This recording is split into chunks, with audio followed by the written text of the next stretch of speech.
Good afternoon, ladies and gentlemen. I'm your host, Jania Butler, and this is the New American Perspective. This is my co-host, AB Butler with the G Check. How are you today? Good cousin, good family, good people. I'm good. I'm good. You okay? Yeah, I'm good. Okay, we can't hear you too much. Can you hear me? You're a little low. I don't know if it's me Let's or do okay, maybe it's me. Okay. it. Can Check you hear one, me? two. 1, 2. Okay, well, today we have a great week to talk about. We have a great guest on the show today. We got some G checking to do early on. We got some people to talk about, some things to put in perspective. But first, let me say, cousin, I think I think New York City is hearing you. And let me tell you why. Because recently, remember you were talking about the train stations and the congestion pricing and what are they doing with all this money and what this and what that, what this and what that. Well, there's been some news sent out about what they're now doing as far as upgrading a lot of the train stations. Right now, I didn't get exactly where they were upgrading the train stations, but they said, listen, we've got MTA improvements, 42 stations. They already put in the bars and things of this nature. They've been doing upgrades at 42 stations. They've got a whole nother plan to upgrade it. So I want that to encourage you to keep talking because they are definitely doing something about it. They are listening. They do hear you. I mean, I know what you're going to say. You're going to say, well, I don't see any of them, right? But it's happening. Well, can you hear me? Can Yep. you hear me? You Yeah, frozen. we can hear you. Yeah. No, what I'm just saying is the other day I'm on a train. I walked across the George Washington Bridge, get on the train. The train ain't running. Mm. Did they have signs to say it? No, it's no signs. And then on top of that, I sent you the footage of the handicapped people couldn't get on the elevators because the elevator's not working. Mm-hmm. So how the governor and I don't know the other guy name. They always talk about, oh, it's working, it's working. It's not working. The streets are still tore up. Y'all doing like I say, and I'm gonna preach on this till you understand it, till you get into your head. You put all these new garbage can, these bikes up. You'll take half of the streets up. The parking lots in New York City is so high. You put different signs up for the people that don't know the signs, so where you could ticket them. Come on, we got to stop playing this greedy game. It's a greedy game out here. Right. True. That's a full fact. But I just want to applaud you because your words are being heard. And shout out to Millennium News because they're responding directly, just like President Trump did. They're responding directly to your words of action, to your words of ask. Now, you know that we're in New York City. We're in a tight mayoral race here in New York City. And we're undecided here on the New American Perspective which direction, which way we're going with it, right? And I don't know if you decided who you're voting for mayor in New York, cousin? Me. I'm voting for me. Yeah. We're on the Yeah, ticket. We're yeah, about to yeah, get on the ticket. No, we're gonna go yeah, for the presidency, okay? yeah. Yeah. Definitely. But in Yeah. New York, we Ooh.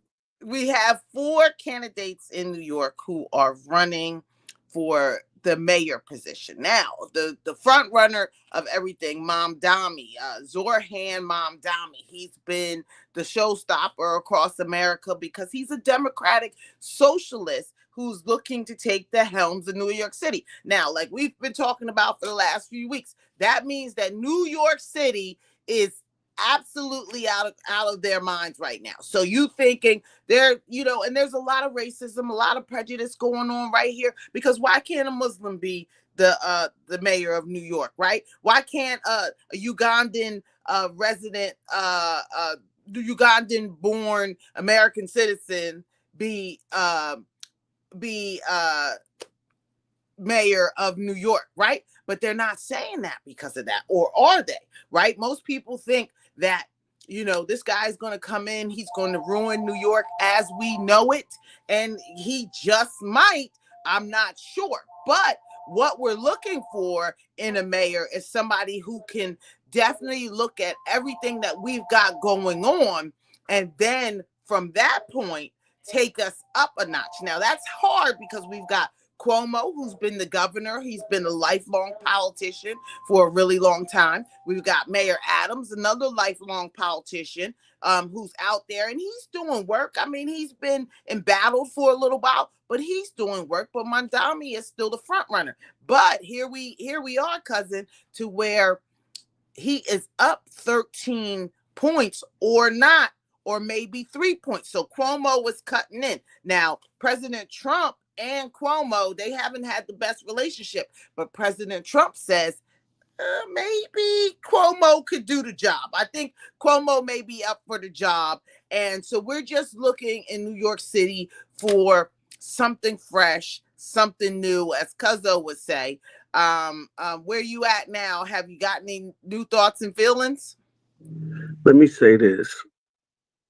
Eric Adams, he's the only mayor I know is outside for real, like me. I'm outside.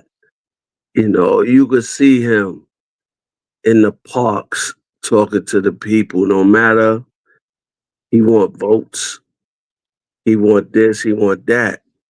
But at the end of the day, when he is the mayor, he's still outside with the people. You don't see a bunch of these mayors when they come out now. When they get in office, you don't never see them. With Eric, you're gonna see him. You're gonna see him in the park. You're gonna see him in the hood. You're gonna see him just sitting down, smoking cigars with regular people, with his security around him. So at the end of the day, he's definitely a touch mayor. You could touch him and talk to him. But the rest of these mayors, I don't know the good Assalamu alaikum brother. But I think, we need changes. We know what I say we need people that gonna do the job, what they say they're gonna do, and help the people. Cause at the end of the day, Trump, you hurting the people. You are in, and I understand you you like me on some get back, but listen, you hurting people ain't got nothing against you. You don't care, but you got to open your eyes, bruh.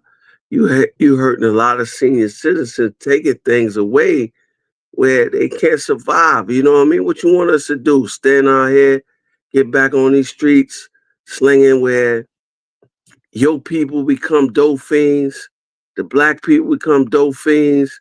That's what you want out here?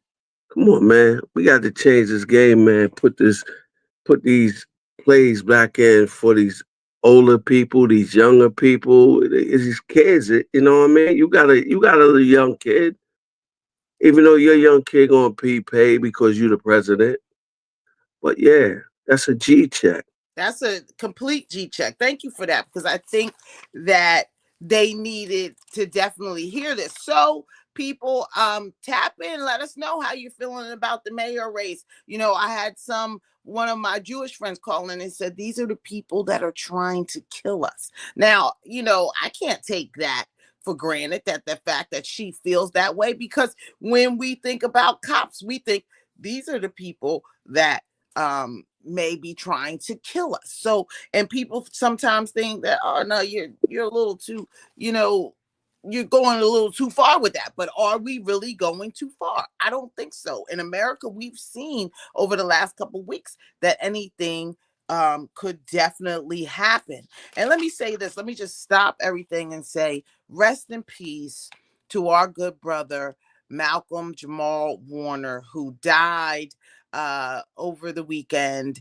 in a accidental, horrific drowning accident in off the coast of Costa Rica, where he got caught up in a riptide. Be careful out there, people. He got caught up in a riptide and drowned underwater before somebody could come and rescue him. So Malcolm Jamal Warner, who was Theo on the Cosby Show, we've knew so long, Malcolm and Eddie, and I've got a chance to re-engage myself with him because he was my first young boy, right? We all grew up with the Cosby Show, Bill Cosby and the Huxtables and the family, and he was the only young boy. How did the Huxtables play in your life, cousin, as him being the only young boy in the house?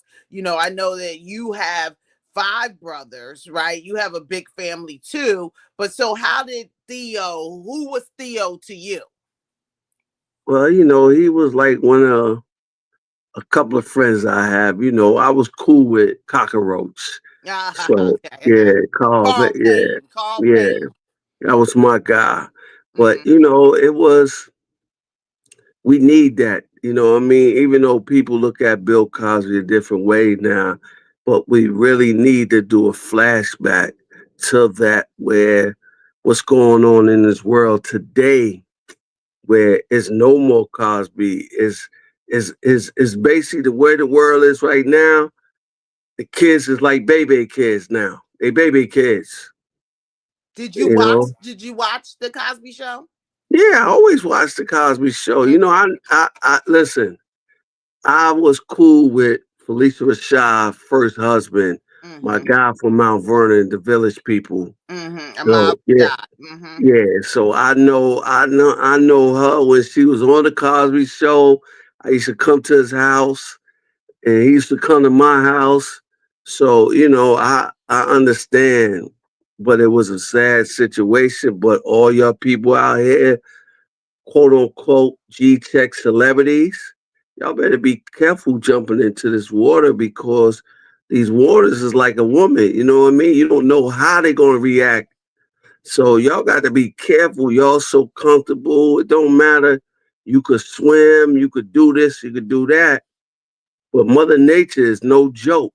Y'all got to start waking up where what's more important? Showing off on I'm on a boat, I'm this, I'm that. Nah, y'all gotta be careful. That's That's a the G pure chat. G check. And that is true. I'm one that loves to be at the beach. I always have my life raft with me. I usually take a raft with me out to the beach. And so, I'm always on a life preserver, like, because the water is alive. If you really go out there and if you really get involved, that water is alive and breathing, and God forbid it swallowed him up. And rest in peace to Malcolm Jamal Warner. He did so many great things for our community. Thank you for your service. Rest well, great giant. And don't Um, forget about Ozzy Osbourne. oh You know what I yes, mean? Rest in peace to absolutely. him. You know what I mean? Yeah, See, we not racial. We gonna get the shout outs to the you know yeah, what of I mean? course. It's a lot of people passed away in the last couple of days. Right. Ray Dijon, Ozzy Osbourne, the young man from the Outlaws, now Malcolm Jamal Warner. Or you have anybody else to shout? Listen, I'm shouting the ones that you might not know. Rest in peace to every last one of them. Sugar J Mom's passed.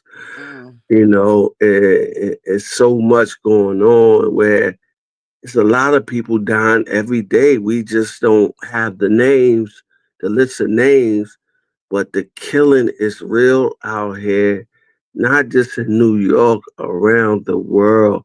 We got to take a whole Trump. I'm saying to you, Trump, we need to sit in that office and really sit down and talk to you, me and my cousin, just like you had Kim and Kanye. You're going to have Jania and AB need yeah, to really absolutely. sit down with Absolutely. you on some stuff where a lot of older people is struggling out here because I understand how people feel about you. That, people feel about me because they don't know me that way. But at the end of the day, we got to come across that beautiful bill and correct some of the beautiful bills, man, and make it beautiful for the older people and the younger people out here. Real Mhm. talk. And that's a That's G. a G check. And so we're gonna take a break, and we will be right back here on the New American Perspective with your host Jania Butler, your co-host AB Butler with the G Check, and he's off to a great start today, ladies and gentlemen. He's G checking everything. So we'll be right back, and we got some more for you.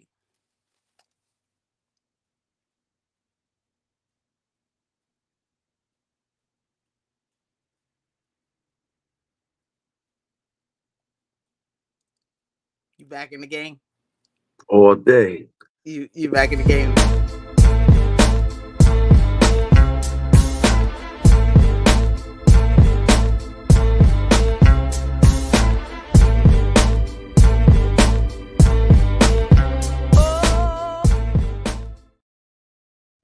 And we are back with the New American Perspective here on Millennium News 24 with your host, Jania Butler, and the Butler Gang, AB Butler, in the house today.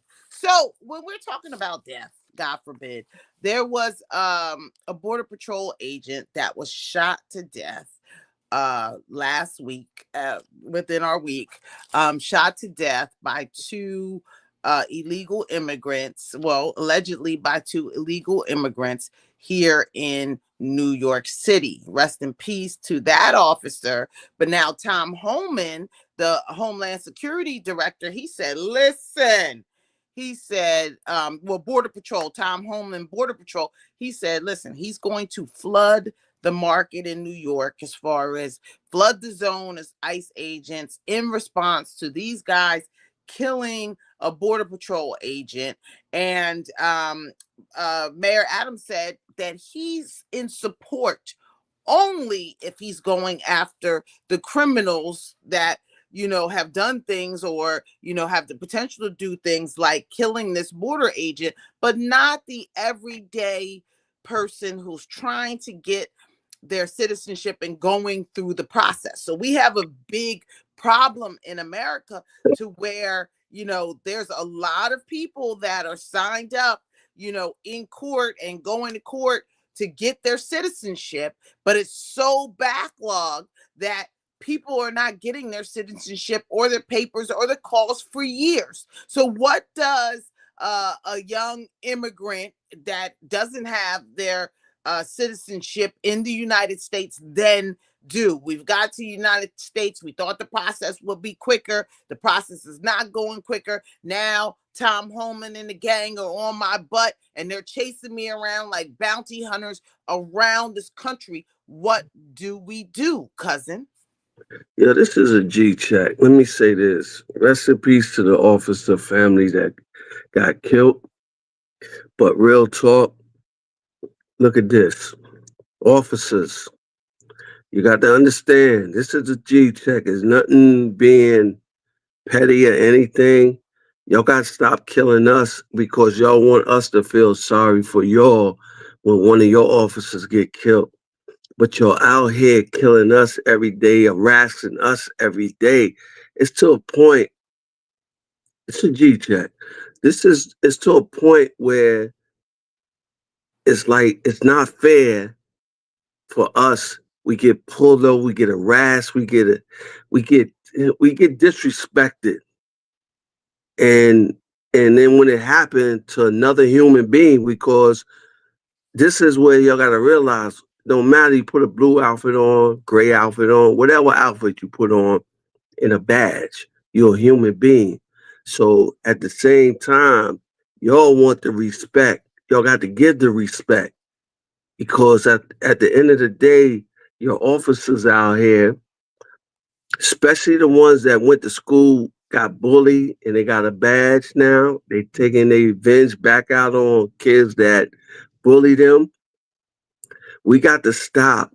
You know what I mean? And like I say, I feel for the family, but do the family feel for the officers that be out here slaying these kids? You know what I mean? Because let's be real, for a white kid, you'll talk to them, and laze them, and just put them in a handcuff and walk them. With every black kid and brown kid, y'all want to kill them. Y'all don't want to talk to them. So we got to come to a point. This is a G chat. We got to come to a point where it got to be equal, and you can't feel bad for that officer, even though he got a family. These kids you out here killing got a family. So we got to come to a point. It got to be it got to be fair. You know what I mean? I understand you doing a job.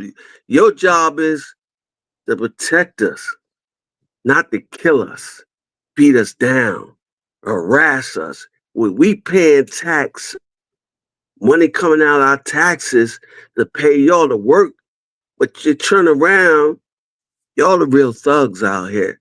So that's a G check on my behalf. Big time G check. Big time G check. And thank you for that, because I think that these are the words that are unheard. And I think sometimes, in defense of the officers, I think sometimes that they're just scared, that they don't know our language, they don't know our body movements, and they think the way that we treat ourselves and the way that we react and are quick to kill our own. If you're so quick to kill your own, why wouldn't you be so quick to kill me? And so they're trying to go home to their family and they malfunction. And I call that the hip hop dilemma. And that's in the hip hop or the urban dilemma, because it happens across our board where they're not understanding us. They're not understanding our language. They're not understanding what we're going through. I mean, we've seen that traffic stop with the young man who the officer bust the window. Did you see that? Where the But let me G check this. You gotta remember, you got a lot of officers that is not from this community, and it ain't got no. First of all, let me say this. It's a G check. You said the magic word. The officers are scared. First of all, if you're scared, you shouldn't have no gun, or you shouldn't have this job. You get where I'm coming from? yeah. You can't be scared and got a gun and work for your officer. So we got to come to a point. That's the excuse that they use. Oh, I was scared. I didn't know what to do. First of all, you go to training. Second of all, if you're scared, you shouldn't have this job.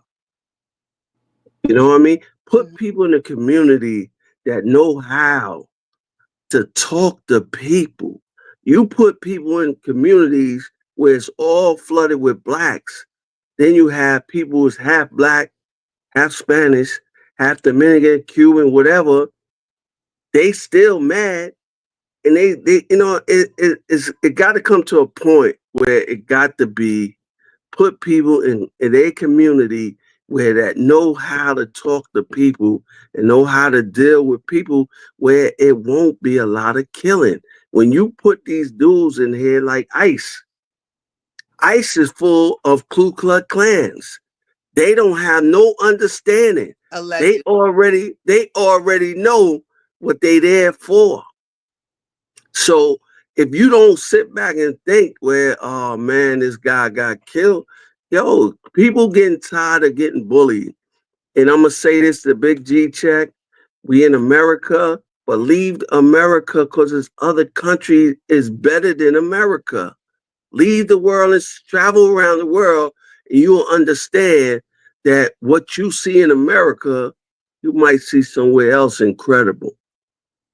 Mm, That's a G check. that's a G check. So let's also talk about there's 4,700 earlier in the year, about 4 months ago, there was a strike in the Department of Corrections upstate New York. Remember that? Where Mhm. they didn't have enough officers to house the inmates. The officers walked off the job because they said they don't have the resources to be in these facilities. So they walked off the job. They locked the inmates in. They didn't give them any time. So now the governor is saying, Governor Hochul is saying that they are 4,700 people deficient, meaning that they do not have, they need to hire 4,700 people for the jail to run right. So right now, upstate, they're not getting, there's 42 prisons upstate, and these inmates are not getting the schooling, the community, the outdoors. They're not getting half of the services that they should be getting, right? So they're short. 7 people have died. 7 inmates have died since this strike has gone on, and now they're not getting what they are supposed to get as an inmate. Now you still have rights, you still have human rights as inmates. So how should we looking for this? 4056 NYC station have, okay, so that was for the stations, but this piece right here, how are we supposed to be looking at this? What should we say? Should we go on, hiring? We got to hire 4,700 people is a lot of people to be deficient as far as what's happening upstate New York. This is a G check on the prison itself, right? And I'm glad you said this because we're going to break it down on this. So, the G check on the prison situation, yo, you got a lot of dudes in prison don't supposed to be in prison.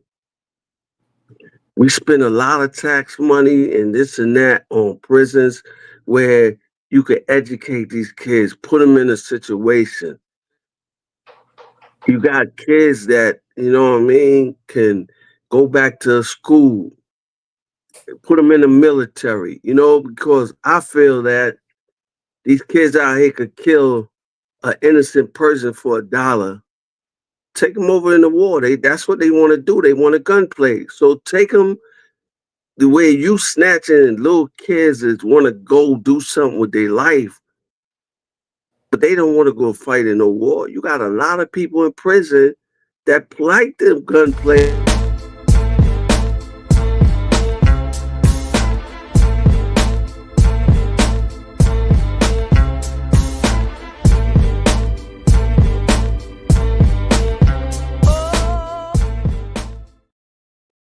I don't know. We took a quick break, but we are back. But go ahead. A lot of people in prison. That was the last thing you said.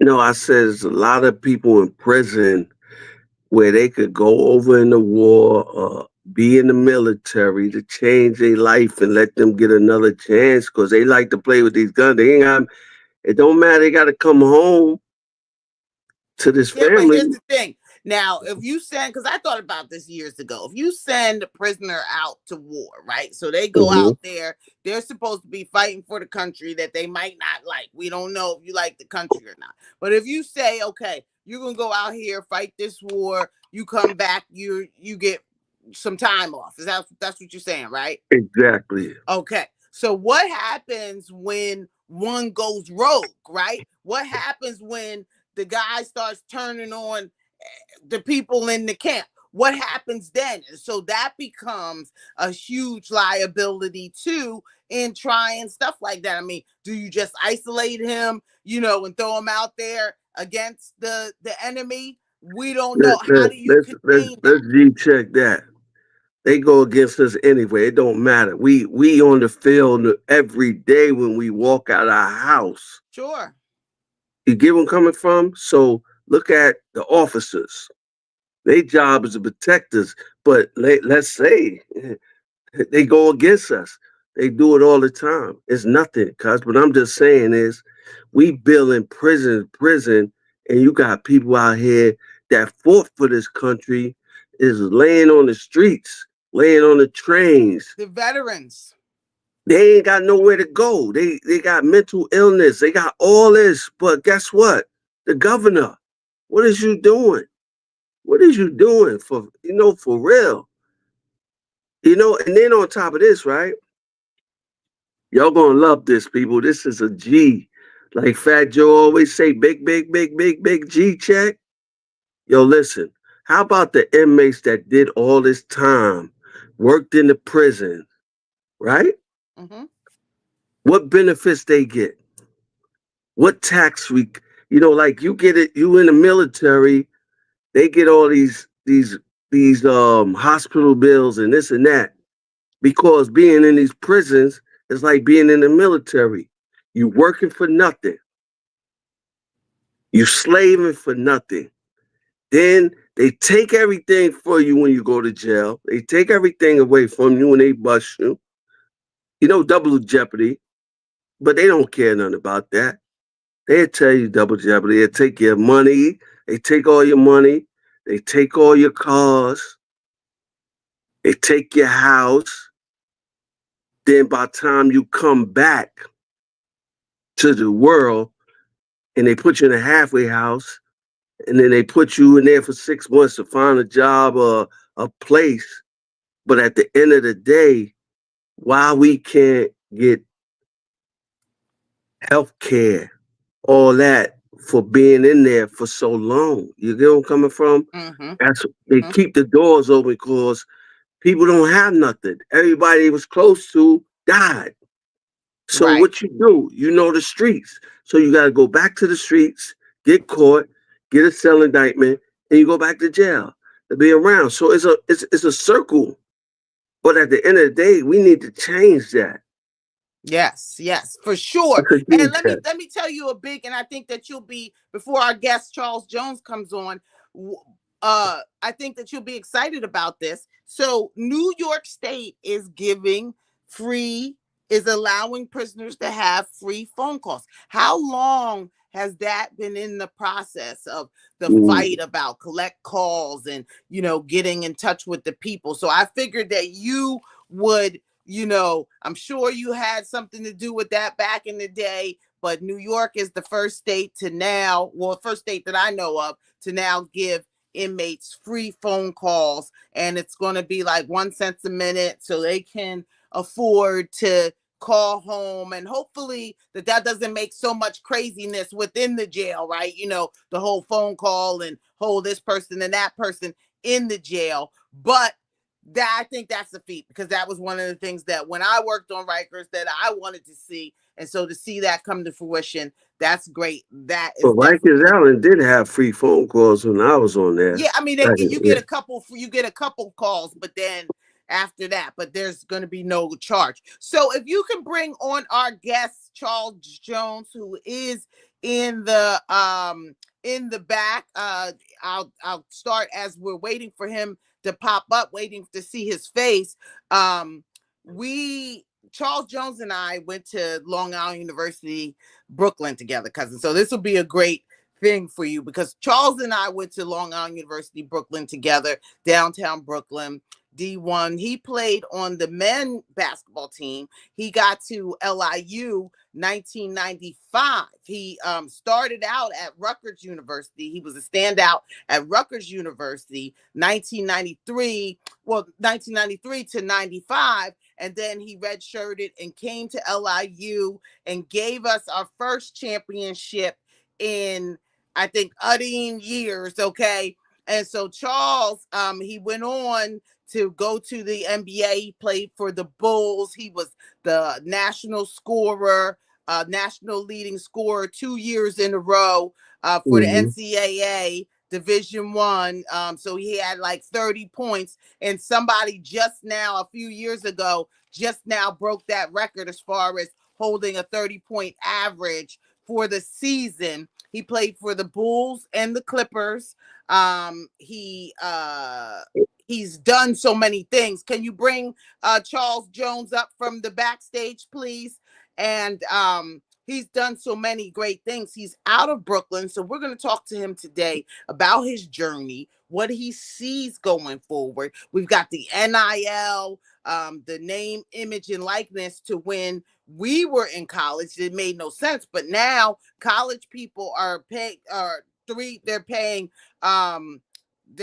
30 millions of dollars for college players to go to certain schools now, and I wasn't privy to that. I'm a little butthurt behind that. I just have to say that, NCAA. I think that we need to go back and get that money back, because we're supposed to have that money too. I played for it, but we had a lot of restrictions around us, and now those restrictions are gone.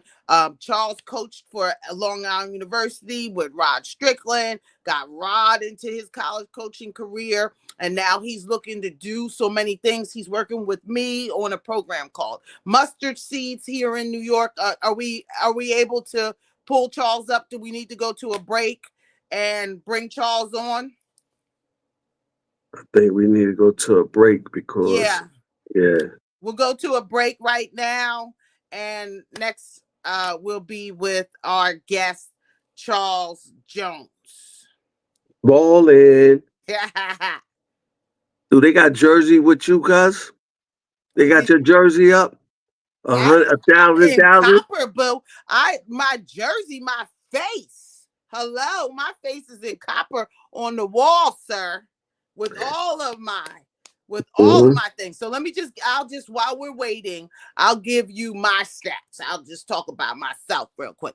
I had my average 16.9 points a game for my 4 years, 16.9 points. 9.9 rebounds a game. So that was 10 rebounds a game. So it was basically a double-double. I basically averaged a double-double. I went 10 for 10, meaning I didn't miss a shot in a game, NCAA record. I was 23rd in the nation in shooting percentage. So most of the time I hit my shot, okay? 23rd, and that's 23rd out of all the many women that are playing across the board. That's thousands and thousands of people. 23rd in the nation shooting percentage, 15th in the nation, cousin Butler Gang, in rebounding. This is G check. This is G check. I really think you need to be a coach. Yeah, well, I was a coach, so I coached at Wings Academy. No, WNBA coach. I think you need to. I need to be your manager. Get you to be one of the WNBA coach. This is true. I messed that up a little bit, messing with hip hop, cousin, because instead of continuing to coach and have the background that I should have for coaching, because I coached at Wings Academy in the Bronx. We went to the state championship. And we lost in the state championship, but we won the city. And so, it's a passion of mine. And this is why Charles and I got together to I really want to rekindle my basketball life outside of everything hip hop that I've done, everything political I've done. Basketball kind of got suppressed. But shout out to the women. Is somebody in the back stage? Shout out to the women who are there. I'm just gonna text him and see so shout out to the women who are doing their thing. Angel Reese, she just came out with a shoe with Shaq. Remember last week we talked about Shaq and everything like that. And shout out to them that are doing their things, because when I was going to go into the WNBA, so I reserved for the WNBA, right, cousin? So I was going to go into the WNBA. My first team was the Phoenix Mercury with Cheryl Miller. I reserved for the Phoenix Mercury. So here's the thing. I was crazy about how I was going to be in the WNBA as a heterosexual woman. How are you going to be in the WNBA, right? What was your personality? So I was going to go in like Rodman. I was going to go in and be like crazy with my hair all crazy, elbowing, because I was big on the elbows and rebounds and stuff like that. I was a fighter. So I said that's what I was going to do. But my lifestyle career won, and I didn't go on a crusade because I felt as though that basketball got me through so many things in the process. I don't know if he's on now. Basketball had got me through so many things in the process, and really just making everything, just making all these different changes of that nature. So I just went ahead and I went to go help people, and I went into social work, and I trained a lot of people. So I take that, Yeah. for it. I had 1,000 points, 1,000 rebounds, and it was a Yeah. good. It was good. It was good. Basketball has been good to me. I'm in the fraternity of basketball, and of course the Hall of Fame. I'm not sure what's happening. Yeah, I don't know Um, what's happening. We he ain't even didn't going to respond. commercial. Yeah, no, I even the commercial. I don't know what's happening. Uh, Millennium 24. What's going on? What's sorry, going on? everybody. We got a commercial in a couple minutes, so hopefully he'll chime in. And I don't know. What's going on? Yeah, I can't see him. We can't see him. So hopefully he is on because he's a great guest. He said yes, he's on. So can you bring up the guest in the backstage? Sound guy, the production, yo. Yeah, he's sitting there saying that he's been waiting. Sir, can you bring him up? We have an illustrious guest in the background. Um, we'll go to a break and come back with Charles Jones here on Millennium News Hmm. 24.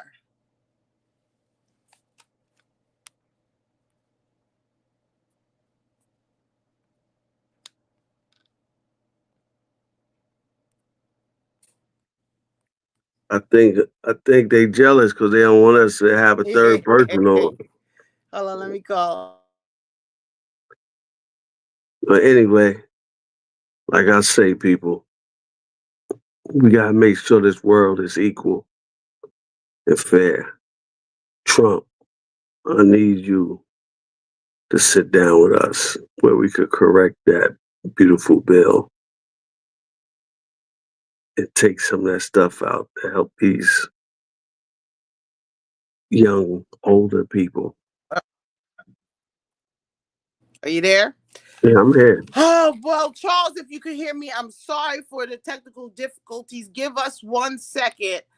We are scheduled to go to a break, but I don't know. I'm not getting any feedback. Pretty I much. just called over to see. I'm sure that they're trying to work it out. So let's just, cousin, let me pull up some information that we need, that we were going to talk about, because I'm so excited to talk to Charles Jones today Yeah, and what he has we going gonna G on. check Yeah, Millennium 24. Yo, you got to get this together. You know what I mean? We can't be looking like this. That's a G check. that's a G check on in the back. So let's say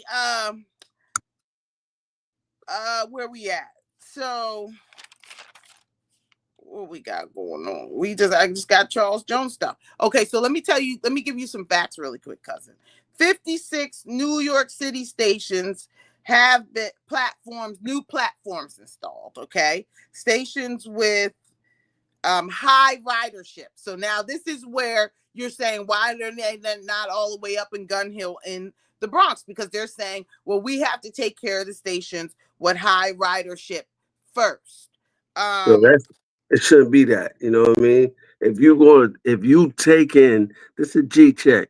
If you saying you got suggested pricing, you making all this money to fix things, it shouldn't be. Once again, the governor. This is how they play the mind game. You know, they say it to us once again, oh, we got to fix it. They're gonna fix Park Avenue. They're gonna fix Madison, wherever the other people live, they're gonna make sure their area is correct on top. Then they always save the best for last is always black on black areas. right. It Good. ain't about it shouldn't be. Let's be real with it. You got to figure Let's out that where you're going to use I'm your a money first. G check this real hard too. Mm-hmm. It shouldn't be about where they should be fixing. They should be fixing every train station. They should start from the ghetto, as they quote the ghetto. They should fix that first. Because at the end of the day, they know in the bougie area, it's not going to be too much they got to touch up.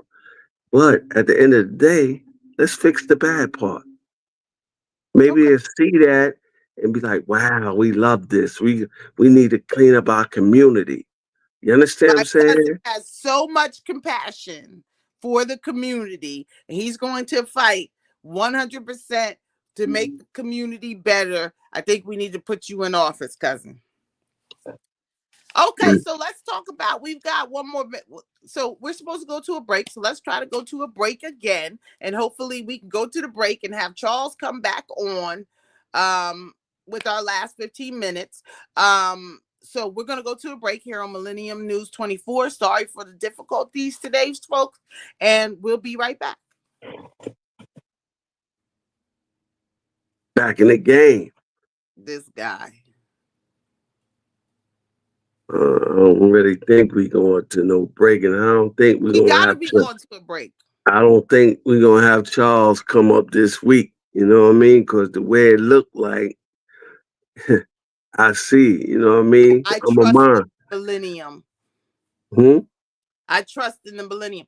I don't know. Hold on, let Yeah, me try. Let me try to yeah, call. yeah. See, you got to call him. You should. You said trust. Yeah. You know, I'm the bully. So, yo, Millennium 24, y'all gotta get it right. You can't be looking like this.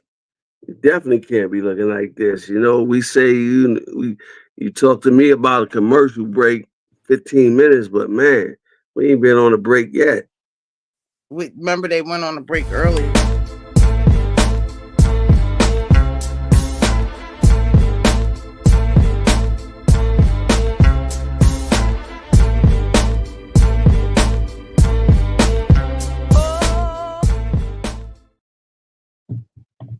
And so we have a guest in the backstage now. We just went to a break, but we are back on Millennium News 24. Charles, if you can hear me, I can't. I'm not at the controls to bring you up on stage. Try one more time. We have a guest backstage. Could you bring them up? I'm assuming that they are having some sort of technical difficulty in house. But if we don't hear from Charles today, hopefully he will join us again.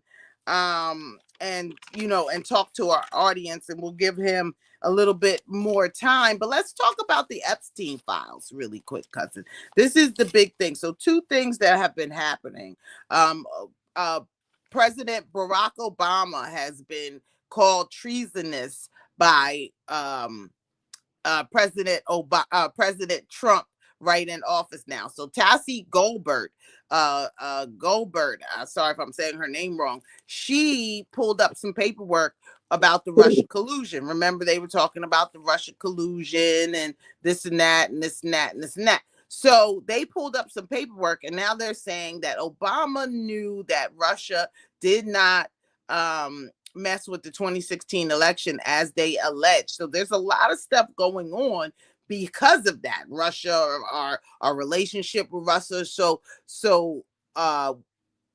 Trump is saying that Obama committed treason, and they're ready to pull him in to all kinds of spaces. And but the Democrats are saying that Trump is doing this because they're pulling up the Epstein files, and he's deeper in the Epstein files. And so Trump, I'm not sure if this is a distraction. I'm not sure what this is, because they threw out the Martin Luther King Jr. files, and the family asked the Trump administration not to put the files out. They put the files out anyway. You got the Epstein files, and then now you're bringing up the Russia collusion and saying that Obama has something to do with that.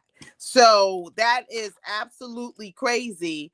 I'm not sure where to go with this, because they said in the Martin Luther King files, Martin Luther King Jr., he actually was asking the president at that time, I think it was Lyndon B. Johnson, that we get $20 billion a year for 10 years in the Black community. So some people are saying that it wasn't just because, he was talking about the war at that time.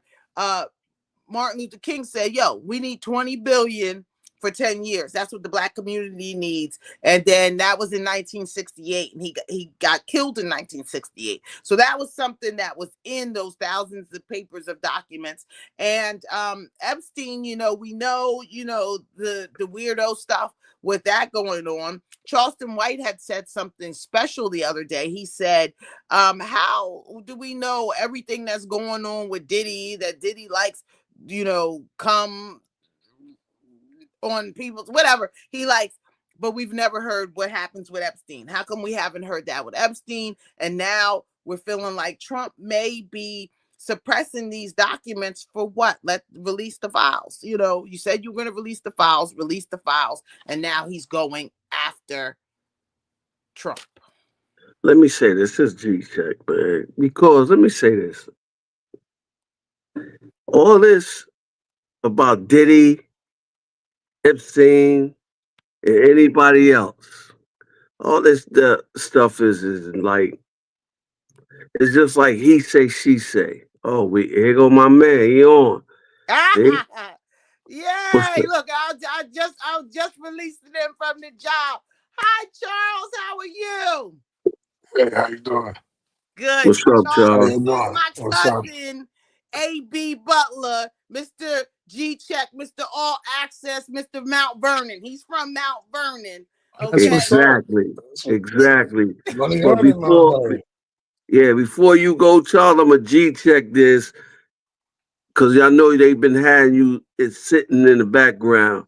But Man, the game that this government is playing with these files, Obama, and everything else with Puff Daddy, all this is a distraction.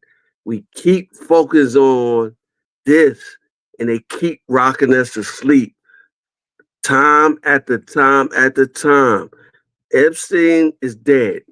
Puff got sent. He sitting in jail. Don't matter what happened. That's the life they live. We got to keep our eyes on these governments because they keep playing this game by feeding us this fake information. But I'm a G check that, and we gonna go on to our brother that just popped on because Millennium 24, they took their time bringing my brother up that looked like us. That's a So G check. welcome to the show, Charles, the New American Perspective in the G-Check, where we talk thanks, about family. everything. Your perspective is great. But first, let's get this audience to know you. So I told them a little bit about you. You're from Brooklyn. You're, Yeah, Man. heavy on the national Brooklyn. leading Heavy on the Brooklyn. scorer, former NBA player. But let's hear it from your mouth. Tell me a little bit about coming up to the point that I met you at LIU. Oh, we got enough time for that? Just a little bit. We'll go over it. We'll um, go over. We'll make them mad in the studio and go over and talk to you. yeah. Before I get into that, I like what Cuz said because Mm-hmm. they always do this distraction. There's something else, always something else going on. They blind us. They blind us. They give us the entertainment so that we're not paying attention. But back to the question to bring me back, I guess, up to LIU. Mm-hmm. I'm originally from Bed-Stuy. Well, actually, we started out in Cooper Park Projects. By the time I was about 5 or 6, I moved to Fulton Street, 1605 Fulton. Started Mm-hmm. at 60 Kingsland Ave. That's Cooper Projects. 1605 Fulton until maybe about 15, 16. I went to 308. First, let me get this right. Was at 262. BS 262. My brother tested into 308, magnet school on Mm-hmm. Quincy. So naturally, me being a little brother, they had me tested. I tested in as well. Um, I want to say I got there maybe second or third grade. I Mm-hmm. was there. You got Fabulous, the rapper, Mike Boynton, that was head coach at Oklahoma State, now an assistant at Michigan. Smooth the Hustler, the rapper Smooth the Hustler was at 308. It's a lot of That's my people that that's did my some big guy. things that went there. He was rapping. The funny thing about Smooth was he was rapping when he was in fifth grade. He was already Mm-hmm. into it. Um, so from 308, I went to Bishop Ford, and the funny thing about Bishop Ford High School, which is in Prospect Park West, I want to say kind of Park Slope area. Prospect Park West is actually the street that brings you directly to the school. The funny thing about that was eighth grade. After the eighth grade, you get that summer going into the ninth. I had no clue what I was going to go to. No clue what school I was going to. I just knew I didn't want to go to Paul Robeson, even though I knew Larry Majors, R.I.P. They were Mm-hmm. B division. I didn't want to play in the B division. I lived a block away from boys and girls. What separates me from Boys and Girls High School at the time was One Troy, the funeral home. Um, so, and everybody that I knew that went to the high who didn't go to school, or if they were good, they weren't on a team. They had a couple guys that were good. Let me not say that. They had a couple guys that were good, but it was a good amount of guys that went to the school that weren't on the team. And I just knew I didn't want to go to school that close right there because I was worried about, you know, Yeah. chilling. And I want to say it was, you got freshman Friday. So I want to say Wednesday. I might have got the call Wednesday. Originally, I was playing with Visitation Hawks, um, who brought me to Riverside. But I got a call from the Brooklyn Cavaliers, a team that I had dabbled with a little bit. And most people know of, Jay-Z. Mm-hmm. He came up through Jazz O. This is the irony of all this, of me ending up in school, was Jazz O has a brother named Richard Burke. Richard Burke and Mm-hmm. Jamie Atkins. They were looking to help kids who were smart Really? and give them an academic scholarship.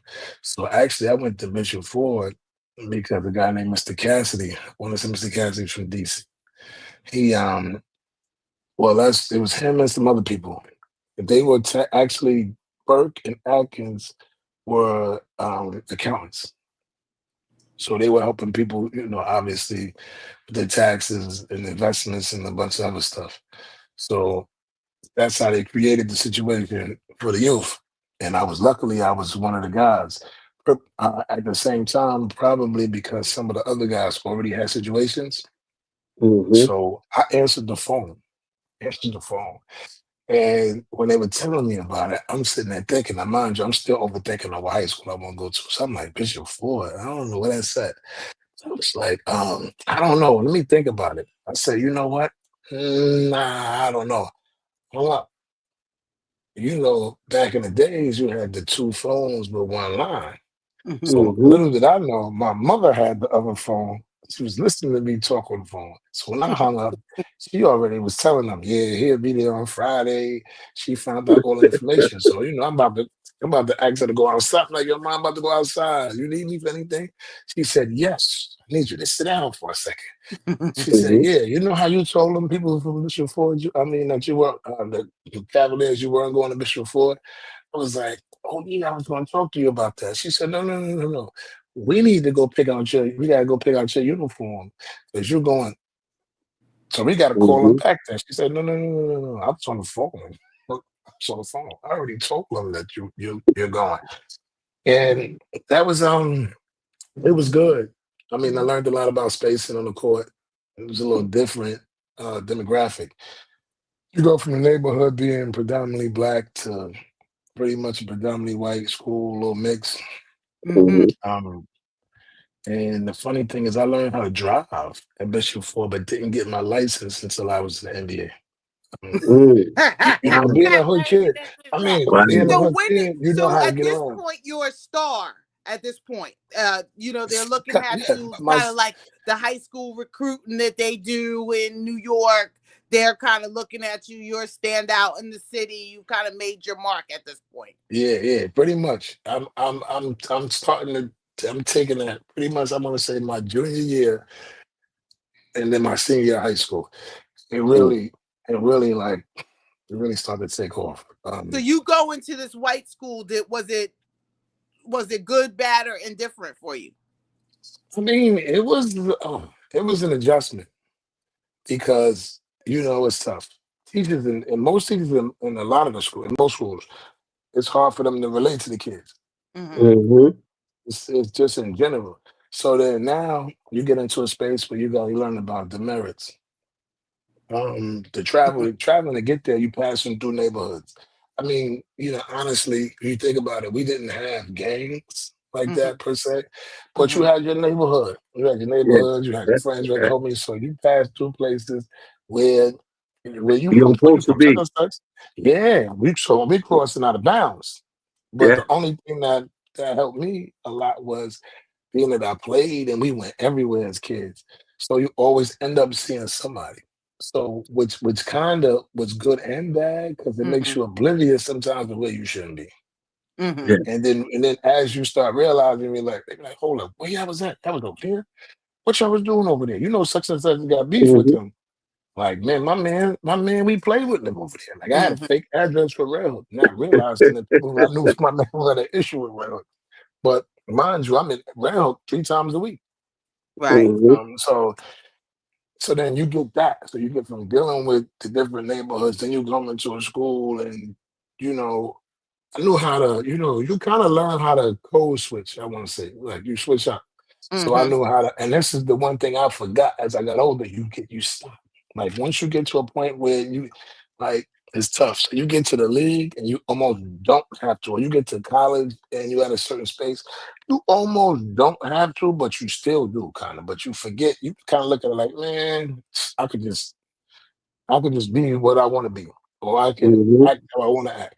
Um, Not realizing that sometimes, when the smoke and mirrors, they'll throw you some of it, tell you about something else, mind you that they blocking you out of something that you could be doing. If Yeah. maybe if you talked a little different, they may give you that pass and tell you about the Mm-hmm. inside stuff that's going on. I mean, but so Bishop Ford was good though. I will say because there was some people that I met that kind of we had a 40 Bellino. He was a social studies teacher. And that was one of the few classes. And this is what tells you, and this is the funny thing about me getting in right before Cuz did his G check, right? Mhm. Um, so in 308, I already took all of the regions I needed for high school, right? In the middle school. So I get Mm-hmm. there, I'm ahead in every subject. I'm ahead. I'm talking about I'm taking classes with the sophomores and juniors in every subject, right? As a freshman. The only two classes I took with my peers, religion and social studies. Mind you, Mm-hmm. knocked off. I already knocked off that the Mhm. requirements Mm-hmm. for that. But for some reason, they had me in there for like the first half of my freshman year.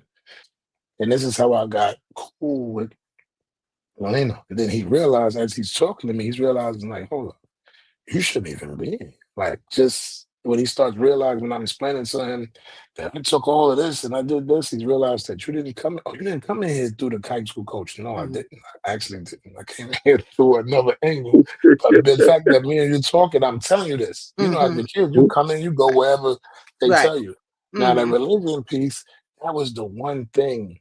And because think about it. We talking about him from Best High, right? And we talking about born 75.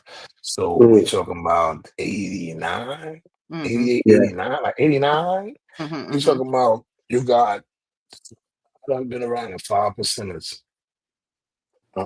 You got my one grandmother was Methodist, the other one Baptist. Now Mm-hmm. I'm at a Catholic school where we learning about the Jewish people.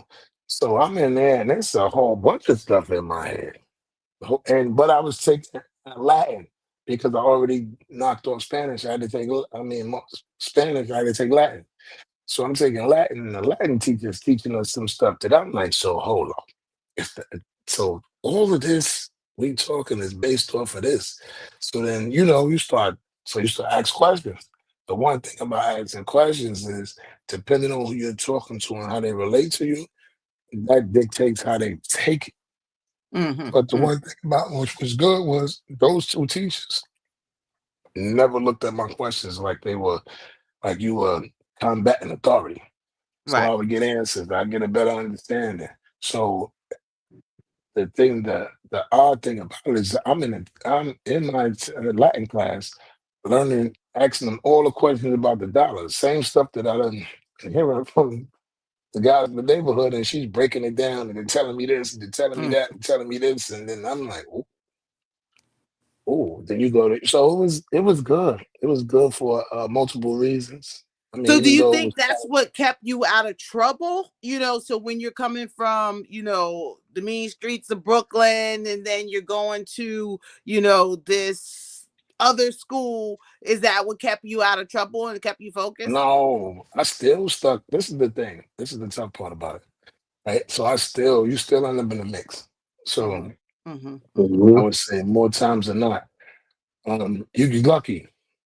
You're lucky. So you're around it. Like say, this is the difference. Back in the days, if they found something or whatever it was or whatever happened, they would probably take who was responsible, who they thought was responsible. It's not like now, or as it became when Mm-hmm.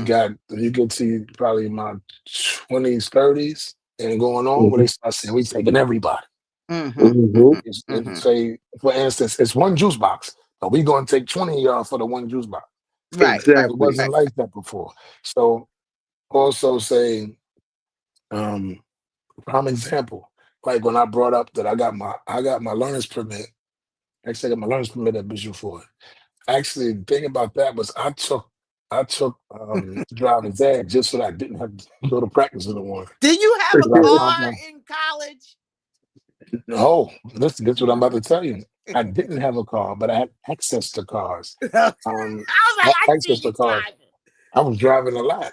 driving. But then here we go in being from the neighborhood and being in the hood. So when you said talk about keeping out of trouble, you kind of learn how to maneuver. Like the one thing I knew was we end up with rental cars from, I mean, now it's tough. They paying players, so it don't matter. We Mm-hmm. end up with rental cars from people that we knew or however. Mm-hmm. And and the one thing that we knew was as long as you didn't have a gun in the car, you were good. No matter what else Yeah. was in that car. As long as they pull up and they don't find a gun, I'm all right. As long as Right. it's not blowing white. Right. So you learn how to maneuver, right? Not only from being in the hood, but also being in other places. Like this the thing, I took driver's ed. They took us to some of the what's supposed to be the quote unquote mob Mm-hmm. areas or areas we should not have been in being black Right. kids. And he Mm-hmm. would bring us over here and be like, yo, listen, don't come over here. Mm-hmm. Like, you don't Exactly. come over here. I'm showing you, you don't come over here. You don't Mm-hmm. go over there. And if you end up over here, you mind your business. You just keep it going. So that was the good thing. It wasn't so much, I guess school was cool, but some of the people, like the drive, and the thing about the driver's ed teacher, he was a religion teacher. But Mm-hmm. when in the car, he talking straight cheese. Like, so I'm looking at him, and I don't want to say this because I'm not. I mean, it's tough. There's certain stuff he used to question, and he would say to us, which allowed us to. You realize, all right, I'm with somebody that can relate. Mm-hmm. Like we're past. He's comfortable in his skin enough to say, "Listen, man, I'm gonna be honest with you. When you first came to the school, like he's talking to me like this, and I respected him because he was honest. And I tell you all the time, like you have more respect for somebody. They might not like you. They might not like what you do. They might not like something that you said, but way more respect for them being direct with it. Listen, Mm-hmm. Jania, I didn't feel that what you said the other day. We cool, but I didn't. So now you're like, Mm-hmm. oh, you know what? Mm-hmm. Mm-hmm. You you might not even like what my Right. response was, but you respect it because I said it to you. Now you Mm-hmm. hear somebody else say, well, Charles said, you'd be like, hold up, so why he didn't tell me? That'd be on your mind more than anything. Not Mm-hmm. what I said, but why didn't hold up? So why he got my phone number? We just talked away. So so that was the good part. I kind of got to understand that people are going to be people, Exactly. and so So, it okay, kind so of let me, helped. so now you get recruited to Rutgers University. Tell us a little bit about that. I just got a call from the central office, but I didn't get a call. So you get recruited to Rutgers University, and Yeah. then, so what happens? What was that like? And then tell me from Rutgers to LIU. All right. Let's try to speed it up for you. So the funny thing about Rutgers was, I actually was playing against a friend of mine that you know, Selden Jefferson. He's one of the coaches at Thomas Jefferson High School. He went to Bishop Locken at the time. I knew Mhm. him since he probably was 6 and 7 years old. Mm. Played AAU together. Um, and we ended up in the same conference. He went to West Virginia when I went to Rutgers. They were coming to see him and another guy, Sherwin Anderson, that played with him. They ended up going Mm. to Xavier. Sherwin was really good. Um, they came to see them, and I played very well against them. And assistant coach Mike Moses and head coach Bob Windsor, they were on me after that. So I had no Mm. idea who was recruiting me up until that point. The funny thing is, there's one of the top scouts in the country. God bless his soul, Tom Kinchowski. He said to me, Mm. he said, listen, my senior year, are you sure you want to go to Rutgers? And I'm like, wow. He said, because he had Syracuse, my fault, let me not say names, because that's not what he said. He said, I had Syracuse and I got Cincinnati. He said, Rutgers is getting a steal. Would you think about going prep or getting out your letter of intent? I said, you know what? I said, my high school coach kind of made it rough for me in the aspect of thinking of doing them a year. So I went to Rutgers.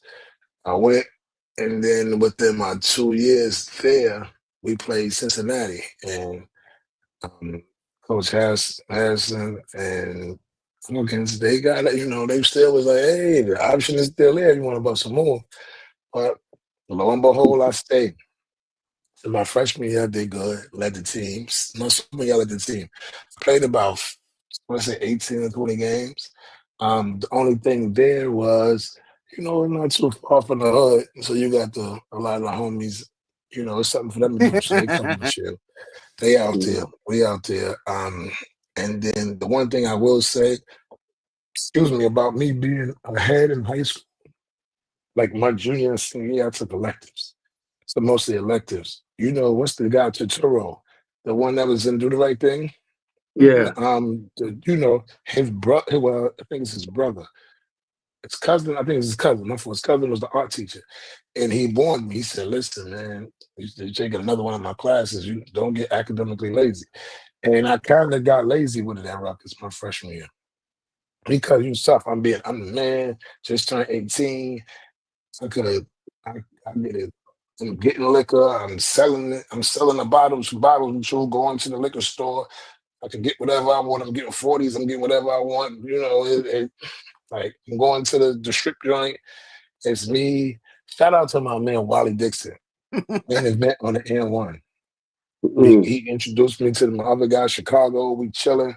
Is and which might be, I mean, it's so long ago, so I don't know how controversial it could still be. But we in the same place, and there's the dude who runs Johnson& Johnson. And then you got the mayor of the area over there. We all in the same spot. And me, I'm not paying it. Ain't this any mine. I'm just in there chilling, watching TV, eating the wigs, taking taking half the singles, let the girls get the other singles, pointing for the re-up. You know what I'm saying? And What? so my sophomore year, yeah, it was crazy. That's a whole nother spot. I said we don't got enough time. Then so then my sophomore year was cut short. We played UMass. They were number one in the country. John Right. Calipari was the coach. Hmm. The president of the Marcus school, Camby was there, right? yeah, Marcus Camby was there. Hmm. Dana Dingle, Hmm. shout out to Dana Dingle, one of the Hmm. co-directors to Michigan Do for New York Lightning, the program I've been with since Oh wow, 2012. wow. Nike sponsor. They had a really good team. He had the McDonald's All Americans on that team. Um, the president of the school said that we do worse on the SAT because we're genetically inferior, right? So basically saying it's in our DNA or we're born dumb. So rather than apologize, they put letters in the student's mailbox, right? So, we had a group called 100 Black students. They came and they talked with us. They said, listen, so what we gonna do? We gonna do a sit down. Yeah, what's up? Yeah, with it or yeah, not? We was like, we with it. How could we not be with it? I knew I felt the way. And I know even if you weren't smart, you had to feel away. Just because. Like, hold up, y'all talking crazy when somebody break it down. So Mm. um this is the thing. We play, they sit down at halftime, we up six. They come in the locker room, they ask the captains on the team. Shout out to Jamal Phillips and my man Damon Santiago. They asked them, what they wanted to do. They was like, we not going. We with the team. So then they asked me after Charles, what are you gonna do? And I was like, I'm with the team. Wrong answer. Cool. Um, and but there's no, like this is he says this, and it's cool. Everybody leaves, and then so you think I'm like, damn. Like if you didn't know any better, you're wondering, he asked the captain why he asked Charles. But here was the thing: we went to parties since my freshman year. We always were together.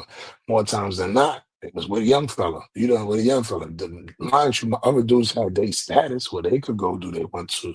But strength of numbers. We go to parties, we 10, 15 deep. But it's not just basketball players. You might have like 5 or 6 of us. Shout out Rich Ashme, um, also. And my man Shion Givens from Harrisburg. But we have like 7 or 8 football players. Mhm. Dudes that became professionals. My man Jay Bellamy, he started for the Seahawks and the Saints. Um, a bunch of us, some couple guys that should have. My man Malik should have been. Like he had 17 unassisted tackles in the Senior Bowl that year. Um, so I knew why they asked me. Next day we got practice. They come get me. Yo, you got to go. Everybody else is in practice. We need you to come. And they need you to go to the AD's office. I go to College Ave. It's on the next campus. Rutgers is broken up into different campuses. So I'm like, all right.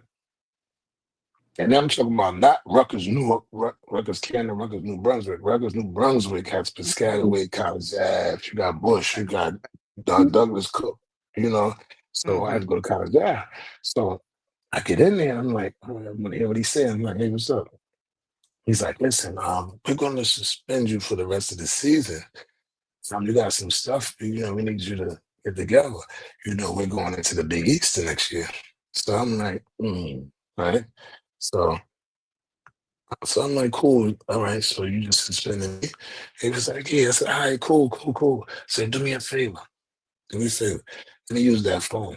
He said, what do you want to use the phone for? I need to call my mom's. He said, what do you need to call your mother for? Everything's gonna be okay. You can probably call her later. You don't need to call her right now. I said, no, no, no, no, no. I need to call her right now. Mother got to be the first person to know that I'm going to transfer. And he said, no, no, we don't want you to go anywhere. We're not trying to release you or let you go anywhere. Wow. So I said, all right, yeah, all right, cool. I called my mom, said, listen, mom, this is what it is. It was like, I'm telling you, just take some time. You don't want to release you, just think about it. So I already had my mind made up. But what I didn't realize was Rutgers had their mind made up. They blocked me at every step. Um, it Wow. was a guy trying, no, for real. I'm talking about this is how crazy it was. My man Kamani. Kamani is an Come on. associate head coach at UConn. Right. At the time he was playing, playing at UTEP. He Mhm. called me. He was like, "Listen, what's up? Come play with me." I was like, "It's up." I knew Kamani because of my older brother. My older brother used to go to Lost Battalion. Kamani Mm. from left right. Mhm. Um, Kamani cool. So I'm like, all right, cool. I'm at the airport. I'm at JFK Airport. Bags checked all. I'm about to go on a visit. I'm feeling good. I'm thinking I'm about to be situated. I'm going on a visit. I hear my name over the loudspeaker. But I got Charles Jones. That's one of the most common names in the world. I ain't paying Right. no Right. mind. Right. I mosey on over from there to the gate. They're like, excuse me, Mr. Jones? I said, yes. Oh, you're wanted back at the ticket counter. At the I said, airport. okay. Yes. I walked all the way back. So I'm like, hey, the thing, I don't know if I left I'm thinking maybe I left a bag or who knows what. Was this something I needed to do? They said, no, hold on. Pass me the phone. Hey, listen, Charles. The president and AD just got a call, somebody called in a favor. We can't take you. I said, what? I said, don't worry about it. I know you checked your bags and you can't get them.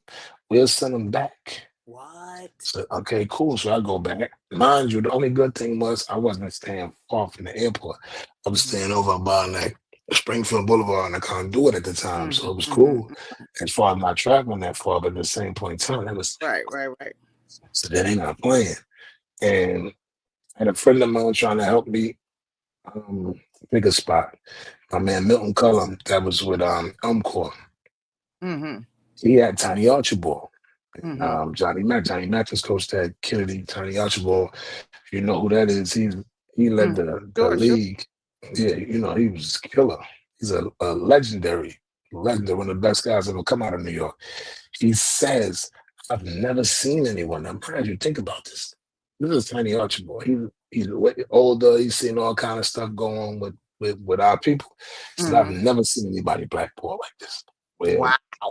listen, Gary Tarkanian took kids with situations. He did not. He was like, yo, I can't do it. But he apologized when we played against them. He was like, man, I want you to apologize. I was wrong. I should have did it. I was like, no. It's cool, coach. He said, what do I do to need to get someone like you? I said, let you show up. You show up, you go talk. I said, trust me, our people love you because when you think about it, if you ever seen UNLV play, even he's at Fresno, Right. he helped the underdogs, even even guys that was supposed to be something and they had issues and everybody gave up on them. Come on, I got a spot for you. Mm-hmm. So I still had that genuine love for him. And the funny thing is, he apologized to me in front of the scout from the Supersonic. But Wow. back to how I got to LIU. So I had that situation, right? Well, that doesn't work. So then you thinking we talking about that might have been right about now. So then Mm-hmm. the weeks go by and we get to Harlem Week, and um I come out in the neighborhood. Or go back to Best Stop. Go back to my old neighborhood, go check on my people on Old 4th Street, running the Ray Haskins. Ray Haskins I knew since I was 6 years old. Right. You know, Ray Haskins, Fans Mm. Academy, Sure. Alexander Hamilton, Shout out um, to Ray. All American at Shaw. You know what I'm saying? He's like, listen, I just took the job at LIU. I want you to come play for me. I'm like, yeah, coach. At this point, let's get it. And then he says, yo, but listen, I said, I didn't even tell you the good part. I said, man, coach, I don't even care. At this point, let's just go get it. And just so happened that was the one place that they didn't think anything good would happen for me, was being back in Brooklyn. So they let me go. They let me go there. And then we took off. They would not take the game. We played maybe 8 top 25 teams each year, 7 or 8. They would not take our game. I wanted to play them bad. Wow. Like my junior year when we won the conference championship, Mm-hmm. my God, Jamal Phillips, AP comes down. He came to the game. He comes down. We celebrating. There's a picture. There's a picture of me with the NEC hat before one of my friends took it off my head. Um, right before I did my interview with ESPN, he tells me, "Hey, they just fired the coach from Rutgers." So think about it. This whole Yeah. build up of me playing and everybody telling the story of where I was at and I left there, put the heat back on him. So I end up going to the tournament. He gets Okay, fired. hold on, Charles. Hold on, because we're gonna have to cut for today because we're live. But All right. so cousin, is it okay if we invite him back so we can finish the story? Because now I'm seeing this side of you that I didn't even know. Didn't even know that you were heaven sent to LIU. So cousin, Yeah. can he come back? Yeah, he He come back said, as a D check. yeah. What year you played for the Bulls? 98, 99. I didn't play with Mike, but you know when they had that last parade thing for the Yeah, 98, I was yeah. there. I opted Okay. not to go to it because I said, listen, I didn't win it. You wanna give me a ring? It was like, no, Yeah, I said I you in the hotel. I said I yeah, you in the hotel. And then after that I played with the Clippers. yeah. Lamar Odom. My cousin played for the Bulls. Raymond Phelps. Oh, that's what's up. That's my Okay. mother's nephew. Listen, they put all the pictures. You know, one thing I give them, man, and this what caught me when I got there was they had every picture of whoever you was. They had a wall with all the pictures up. So I walked Yeah, past the wall. I seen guys from New York that I knew from other places. I was like, wow, this is yeah. big time. So That was big Charles, time. again, I'm sorry for the everything Delay. today, but we want to invite you So it's back cool. It's next cool. week so we can finish this story, because you're doing so much in the community. The story is great for young people growing up, and now I'm seeing that you have a story of beating the odds in so many ways, all the way up your career. So I definitely want you to come back, because we need to G check it. Cousin's going to G check it. I'm going to G check it. And we're going to bring you back on the New American Perspective. And we also want to know what you feel about, like, okay, so let me just ask you this last question. Who is your favorite in the New York mayoral scene? You've got the Muslim, you've got Cuomo, you got Mayor Adams, and you got Curtis Seawood, a guardian angel. And so in New York right now, we want to hear your perspective, if you have any thoughts about what New York needs, and we'll cut there. Oh, man. I mean, I'm going to say this. Rather than push for anybody, we need somebody that's actually going to do something for the city and for the people. No, because, like, this is the thing. In New York is, at one point, other people from other places may feel the way. We almost still are. Let me not say that, almost forever. We've been the capital of the world. Remember, labels, you had to come here. You had to come to New York to do. Just in general, with everything, you got to think about it. With Cash Money, they had to dress. Well, they not had to, but they dressed like it's from the city. And now we get in a space where you got the youth, and it's a big generation gap. There's a gap between when I was a kid, you had the old heads, you had stuff in the community, you had Jackie Robinson, you had different type of programs, you had stuff that'll help the guys that's coming from jail, you had stuff that'll help keep people out of jail. You know what I mean? And then now it's almost like in picking, this is why I said I didn't want to pick anybody. I gotta make sure you really saying you're gonna do what you said you're gonna do. That's Cousins G check every That's a week. G check every week. Every week carries over. I say it all the time. The biggest G check. These politicians. Me personally, as a big, like Fat Joe said, big G check. I think they need to be held for what they say. If they don't, they need to be locked up. Cousin ready to throw them in because jail. they can't keep rocking us to sleep. You can't keep rocking us to sleep. So you heard it here, ladies and gentlemen, on the New American Perspective. Thank you for sticking with us for this long today. We have a special guest. He will be back. Hopefully he can come back. And he just turned 50 years old. So happy birthday to you. Happy birthday. July You're still young. Thanks for having me. That too. And so we want you back though, Charles, because we got to hear the rest of the story and we got to hear what you're doing now. So thank you everybody for joining us for the New American Perspective today with your co-host A.B. Butler, Jania Butler, and our special guest Charles Jones. And we'll be back next week. See ya. Signing off. G check.